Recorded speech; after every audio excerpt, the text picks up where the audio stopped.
Қайырлы күн, достар. Мен бүгін печенье жасадым.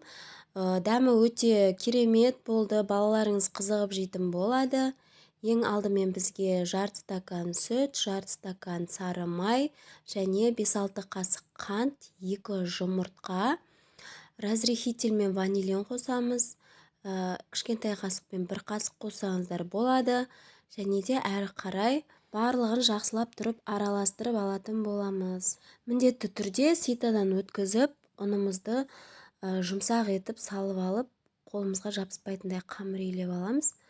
Оны пищевой пленкаге салып, жарты сағатқа немесе 20 минутқа холодильникке салып аламыз. Қамырымыз дайын болды. Әрі қарай ортасынан бөліп, бір жағын қойып қоямыз, екінші жағын 5 бөлшекке бөліп алып, домалақтап аламыз. Әрі қарай мен видеода көрсеткендей қамырымызды ұзыншалап алатын боламыз. Міне ұзыншалап алдық әрқайсысын. Енді екінші бөлігін қолымызбен жайып аламыз.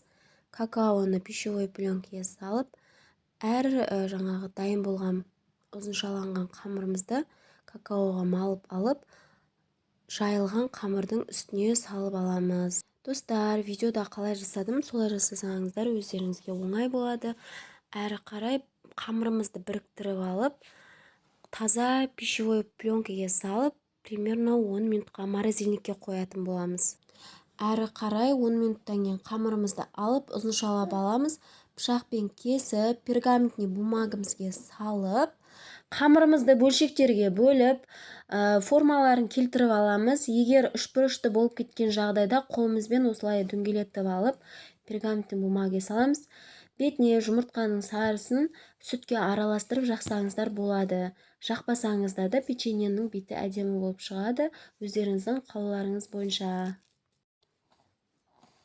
Біздің печеньеміз дайын болып қалды. Енді 180 градусқа 15-20 минутқа қойып алатын боламыз. Міне достар, біздің печеньеміз дайын болды. Сіздерге де дайындауға кеңес беремін. Балаларыңыз сүйіп жейтін болады. Маған комментарий жазып, лайк басып, тіркеліп кетсеңіздер, мен қуанар едім. Сау болыңыздар.